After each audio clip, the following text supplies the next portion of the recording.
First ever factory outlet మన Mukunda jewellers వారు తెలుగు నూతన సంవత్సరం ఉగాది పండుగ సందర్భంగా నక్షి మేళా జరుగుతుంది. అన్ని నక్షి జ్యువెలరీ మీద VA ఫ్లాట్ 9.99% మాత్రమే. త్వరపడండి. అమెరికా ఇరుక్కుపోయింది. ముందు యుద్ధం, వెనక ఇంధనంలా తయారైంది అగ్రరాజ్యం పరిస్థితి. వారంలో వార్ ముగిస్తామనుకుంది. ఫిబ్రవరి 28న ఖమేనీ హతంతో ఇరాన్ దిగొస్తుందని అంచనా వేసింది. ఖమేనీ ఫ్యామిలీని ఖతం చేస్తే ఇరాన్ ఆక్రమణ ఈజీ అని ప్లాన్ చేసింది. కానీ ఇప్పుడు యుద్ధం ఎలా ముగించాలో తెలియక ట్రంప్ తెగ మదన పడిపోతున్నారు. సైన్యాన్ని రంగంలోకి దింపాలని ఆలోచన చేస్తున్నారు. 1 వీక్ గ్యాప్లో ట్రంప్ కొత్త ప్లాన్ వేస్తాడా?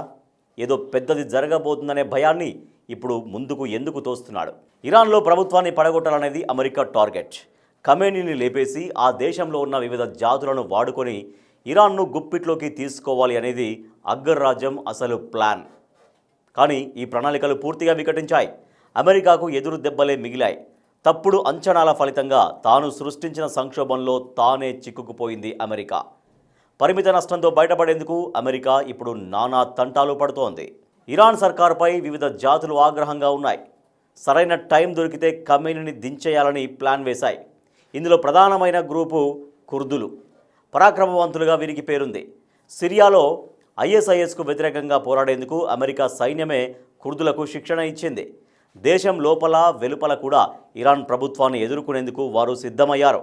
టెహరాన్లోని సుప్రీం లీడర్ను హతమారిస్తే నాయకత్వ శూన్యత ఏర్పడుతుందని, తత్ఫలితంగా ఇరాన్ బలహీనపడితే తమ ఎజెండాకు మద్దతు ఇచ్చే విభిన్న జాతుల జోక్యంతో పరిస్థితులు సామూహిక తిరుగుబాటుకు దారితీస్తాయని అగ్రరాజ్యం ప్రాథమికంగా తలపోసింది. కానీ అదేదీ నిజం కాలేదు. అప్పటిదాకా ప్రజాదరణ కొరవడిన ఇరాన్ ప్రభుత్వం యుద్ధం కారణంగా ప్రజల మద్దతును సంపాదించుకోగలిగింది. దాంతో అమెరికా, ఇజ్రాయెల్ ఆ ప్రాంతంలోని అనుకూల పక్షాలతో కలిసి భూతల దాడులను మొదలుపెట్టాలనే దిశగా ఆలోచిస్తున్నాయి. ఇరాన్ జనాభాలో 10% దాకా ఉండే కుర్దులు ఇస్లామిక్ ప్రభుత్వాన్ని కూలదోయాలని ఎంతో కాలంగా ప్రయత్నిస్తున్నారు. ఇంతకుముందు సిరియాలో ISISను తరిమికొట్టడంలో భాగంగా IRGC సైనికులకు వ్యతిరేకంగా పరోక్ష పోరాటం చేశారు. ఆ అనుభవంతో కుర్దిష్ పెష్మెర్గా ఇరాన్ బలగాలకు వ్యతిరేకంగా భూతల యుద్ధం చేసేందుకు, సరిహద్దులు దాటేందుకు సిద్ధంగా ఉంది.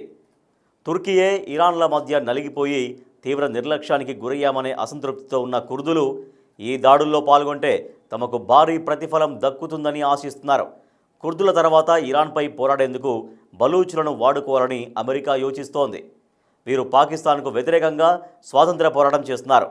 అయితే ఇరాన్పై భూతల దాడుల కోసం బలూచులు లేదా కుర్దులను రంగంలోకి దింపితే ఆ ప్రాంతమంతా గందరగోళం చెలరేగిపోయే ప్రమాదం ఉంది.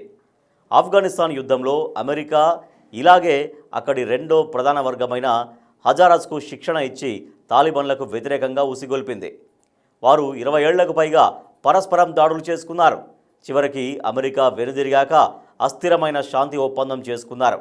అగ్రరాజ్యమేమో ఒకప్పుడు తాను ఉగ్రవాదులుగా ముద్ర వేసిన తాలిబాన్లతోనే ఒప్పందం చేసుకొని పాలనను వారికి అప్పగించింది. తాలిబాన్లు తమ శ్రేణులను ప్రాథమికంగా మత పాఠశాలల నుంచి తీసుకుంటారు. అదేవిధంగా ఇరాన్ ప్రభుత్వం తన బలగాల్లో ఎక్కువ మందిని స్థానికంగా ఉన్న 2 ప్రధాన మత కేంద్రాల నుంచి చేర్చుకుంటుంది. మత సంస్థలకు నిధులు సమకూర్చే వాణిజ్య వర్గాల్లో ఇరాన్ ప్రభుత్వం బలమైన పట్టు కొనసాగిస్తుంది. కాబట్టి స్థానిక భూభాగాలపై గట్టి పట్టు ఉన్న కుర్దిషులు రంగంలోకి దిగిన భూతల పోరాటం అంత తేలికేమీ కాదు. దీర్ఘకాలంగా పాకిస్తాన్పై పోరాడుతున్న బలూచులు అమెరికా మద్దతును ఆశిస్తున్నారు. గతంలో సిపెక్ను వ్యతిరేకించి చైనా ఇంజనీర్లపై పలుమార్లు దాడులు కూడా చేశారు. అలా వారు అమెరికా దృష్టిలో పడినా పాకిస్తాన్ ఆగ్రహానికి గురయ్యారు. ఇరాన్కు వ్యతిరేకంగా బలూచి యోధులను వాడుకోవాలంటే ప్రతిగా అమెరికా వారికి ఏదైనా హామీ ఇవ్వాల్సిందే. అలా ఏదైనా వాగ్దానం చేస్తే పాకిస్తాన్ను దూరం చేసుకోవాల్సి వస్తుంది. మరోవైపు భూతల యుద్ధంలో బలూచులను దింపే విషయంలో ఇజ్రాయెల్కు మాత్రం ఇలాంటి సమస్యలు లేవు.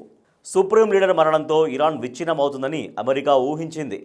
అక్కడి అసంతృప్త వర్గాలన్నీ వీధుల్లోకి వస్తాయని, ప్రభుత్వాన్ని కుప్పకూలుస్తాయని భావించింది. అయితే వాస్తవంలో అందుకు విరుద్ధంగా జరిగింది. ఇరాన్ నుంచి ప్రస్తుతం ఎదురవుతున్న ప్రతిఘటనను అమెరికా ఊహించలేదు. ఇరాన్లోని సంక్లిష్ట భౌగోళిక పరిస్థితుల్లో భూతల యుద్ధమైతే మరీ కష్టం.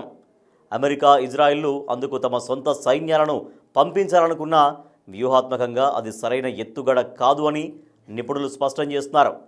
భూతల యుద్ధం చేయకుండా, ప్రజా ఆందోళనలు లేకుండా ఇరాన్లో ప్రభుత్వాన్ని మార్చడం అంత సులభతరమేమీ కాదు.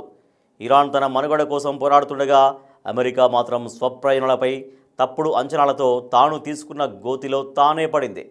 ఇప్పుడు ముందుకు వెళ్ళలేక వెనక్కి కదలలేక సంకట స్థితిలో కూరుకుపోయింది.